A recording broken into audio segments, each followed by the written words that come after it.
In the homework for section 1.1, number 39, we're asked to find the coterminal angle whose measure is between negative 180 and 180 for these angles.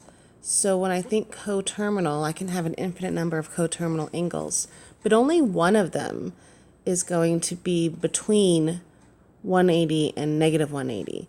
That's really the whole circle. So negative 180 starts here, and then it's like from this way, that's negative 180, and positive 180 is this way. So that fills up one exact circle.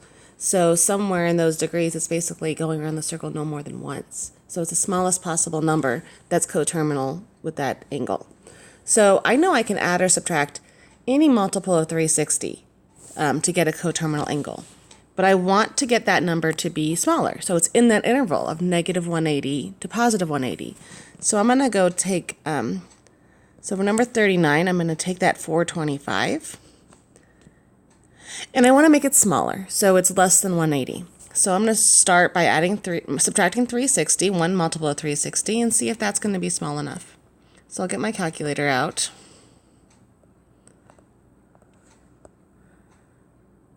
And I get 425 minus 360 gives me 65 degrees.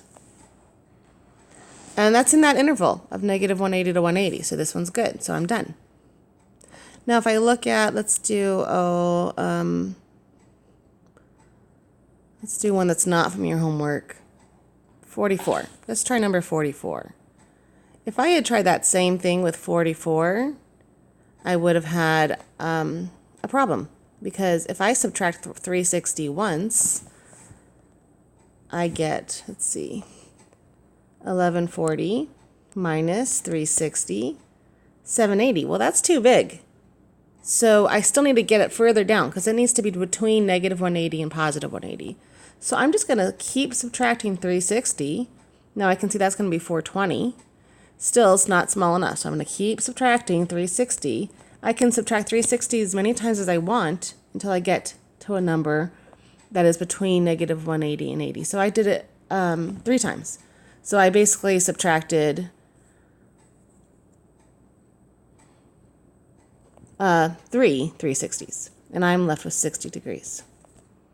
If you can see, if I keep going, if I go one more time, then I'm going to have a number that's not in the interval again. It's below negative 180. So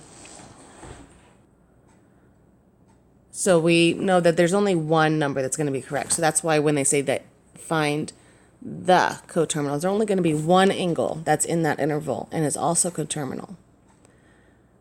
Some of these you might end up getting a negative number. I'm not sure which ones though, so let's stop there.